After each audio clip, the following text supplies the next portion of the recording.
cast vision, whether it's one-on-one, to a small group, or to your congregation, your vision casting needs to include these three components. And these are challenging.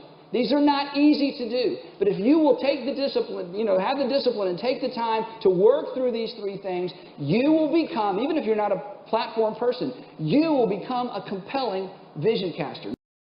Bill, when I say vision, what are the first things that come to mind? I think it's the most powerful weapon in a leader's arsenal. I mean, certainly we need to build teams, solve problems, establish values. We need to do a lot of things, but you get to do those other things when you've already cast a vision that's put the whole organization in motion. Vision casting is a completely unbiblical practice. First of all, nowhere is the concept mentioned in the Bible. Secondly, it implies that the pastor receives direct and new revelation from God. The assumption that the pastor's vision is divinely inspired carries with it prophetic implications. For example, in an infographic from Elevation Church called The Best Place to Work, it says, "We serve a lead pastor who seeks and hears from God. This conveys a top-down leadership hierarchy led by one man who claims to have a direct line to God. This is a recipe for all kinds of spiritual abuse and historically has led to disaster." We are united under one vision. Elevation is built on the vision God gave Pastor Stephen.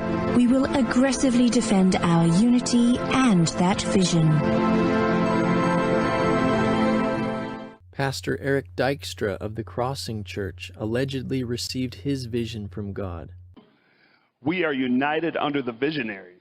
Now, the visionary here is Eric. The Crossing is built on the vision that God gave Pastor Eric. Yeah. And we will aggressively defend that vision. Now, what does that mean? You aggressively defend that.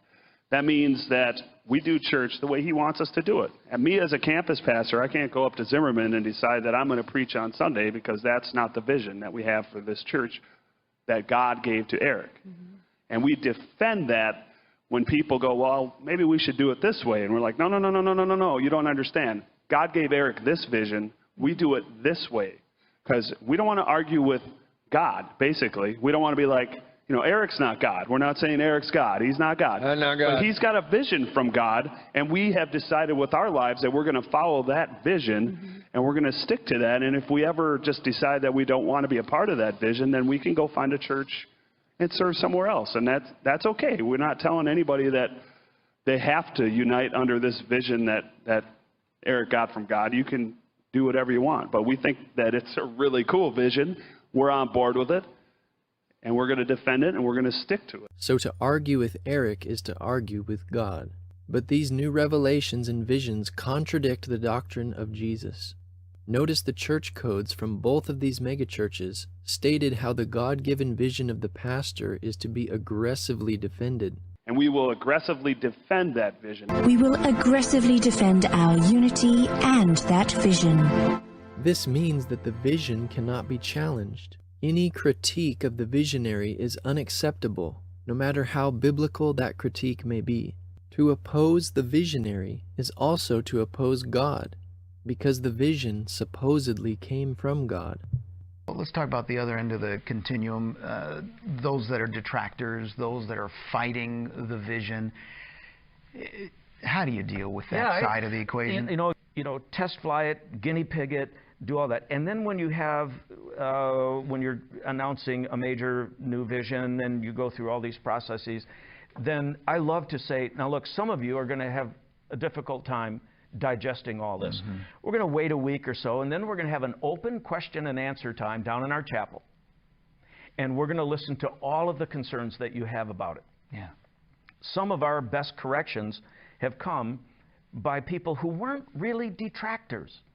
They were clarifiers.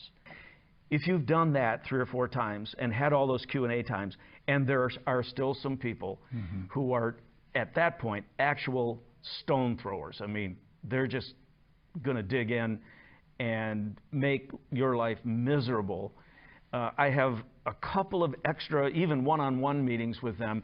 And then my big line, you've heard me use it before, I say, all right, you don't agree with this vision. I'm asking you as a fellow believer, don't sin in your disagreement with this vision. Don't sin.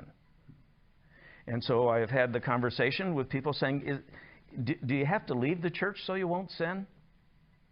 Or could you stay in the church and not sin? And people go, I guess I could stay here. Am I? Yeah. Good. I mean, that's such a cool picture, because I think a lot of leaders are tempted to think that binary in this regard. Yeah. They either will buy into the vision, hook, line, sinker, the whole deal, or I just need to have them leave the church. Yeah. When in fact, you know, maybe success is that they didn't sin and kept an open mind and stayed in community. Maybe that's success for certain people. Yeah. Reject. Do I need to spell that out? Why? That's so cold. It's so wise. How much heartache I could have saved our church over the last 2 decades if I had lowered my expectation of my ability to change the behavior of others and raised my expectation that people will be as they have been. A factious man is a danger to the church, and you are released by Scripture to release him. And I'm releasing you to take a small portion of your church's budget, build a catapult, put it in the church parking lot, and load it regularly. I think we can shoot this one right out of our county. All right?